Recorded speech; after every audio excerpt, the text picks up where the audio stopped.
Здравейте! В това видео ще убия последният ми квест в Wild Jungles, който е Тайгон Кинг. Това е босът. Не мога вярвам, че стигнах до тук с тези квестове. Сега ще си телепортна. Опа, забравих си семейството. То просто е така направено за видеото.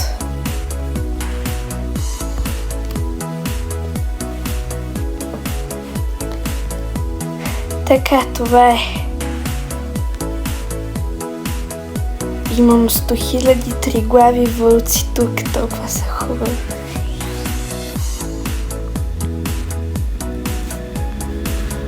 Време е, сега ще убия този бос много бързо.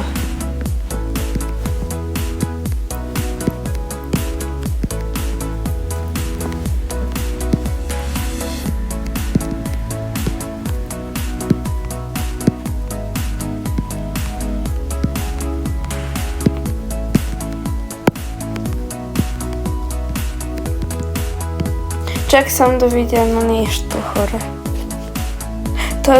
Това няма да ми даде ключенца. Както виждате, аз събирам ключенца за едно нещо, където ще е в бъдещето. Още не го казвам.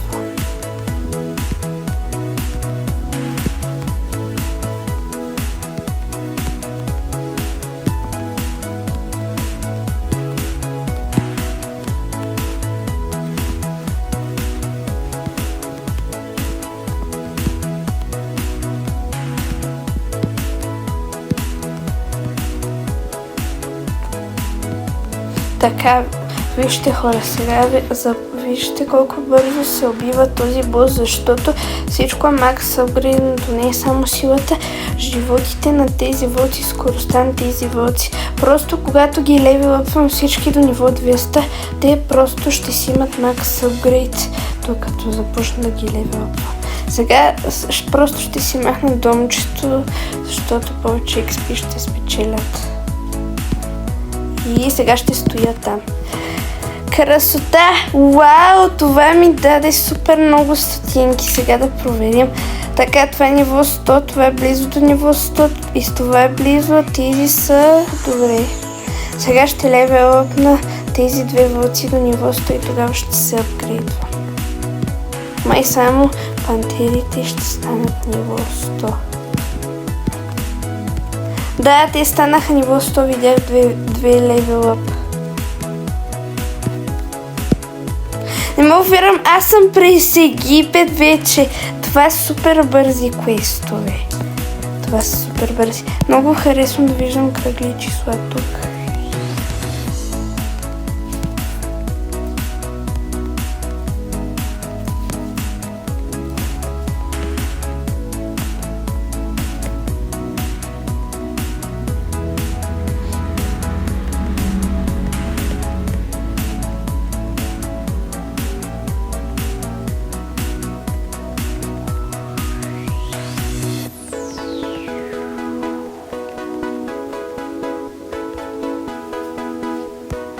Оха, макс елексир.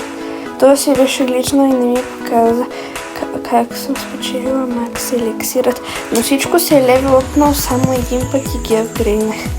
Така, това беше всичко, хора. Аз вече съм през Египет с моите квестове и нямам търпение за първият ми квест. Аз изобщо не знам какъв е и трябва да спечелвам супер много ключета. Аз си правя абсолютно всички квестове на моите животни. Тоест не на всичките, правя си само на вълк, лисица, тигър, лъв, чита и рис. И това са супер много квестове и всички са стигнали през втория свят, който е Winter Forest. А читарника вече е стигнал до фермата. Вчера направих първия квест в фермата за чита. Това беше всичко, хора. Не забравяйте да се абонирате и да лайкнете това видео и да коментирате нещо. Дано да ви е харесало това видео. Чао, хора!